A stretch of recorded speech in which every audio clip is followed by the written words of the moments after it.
இன்றைக்கி ஆனியன் தோசை தான் செஞ்சோம். சில பேர் ஆனியன் அதை மாவுலே மிக்ஸ் பண்ணி செய்வாங்க. நான் கட் பண்ணி தோசை மேலே தூவி விட்டேன். செம்ம டேஸ்ட்டாக இருக்கும். எனக்குன்றதுனால நான் நிறையவே கொஞ்சம் போட்டேங்க ஆனியன். செம்ம டேஸ்ட்டாக இருக்கும்.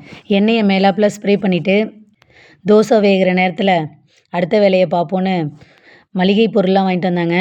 முட்டை வாங்கிட்டு வந்தாங்க. சரி முட்டையை அடுக்கி வைப்போன்னு சொல்லிட்டு அடுக்கி வச்சேன். எண்ணெய்லாம் வாங்கி எவ்வளோ நாள் ஆகுதுங்க. இன்னும் அந்த கிளாஸில் ஊற்றியே வைக்கல பார்த்துக்கோங்க. நம்ம வாழ்க்கையில் எதை வேணாலும் திரும்ப வாங்கிடலாங்க. காலத்தையும் நேரத்தையும் திரும்ப வாங்கவே முடியாது. ஒரு பழமொழி சொல்லுவாங்கள்ல, காலம் பொன் போன்றது, கடமை கண் போன்றது அப்படிம்பாங்க. அது மாதிரி நமக்கு வாய்ப்பு வந்தாலும் சரி, வரலனாலும் சரி, நம்மளே வாய்ப்பை உருவாக்கிக்கணுங்க. காலையிலே ஒரு பொண்ணு டிஎன்பிசி படிக்கிறாங்க. அவங்க சொன்னாங்க, எதுவுமே செட் ஆக மாட்டேங்குதுக்கா, நானும் படித்து பார்க்குறேன், மார்க்கே வர மாட்டேங்குது அப்படின்ற மாதிரி சொன்னாங்க.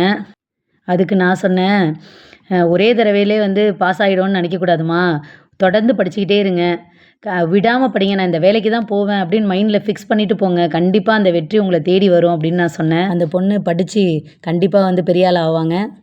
அவங்களையும் நம்ம வீடியோ எடுத்து போடுவோம். எந்த செயலுமே நம்ம ஒரு தடவை தோத்துட்டா விட்டுறக்கூடாது.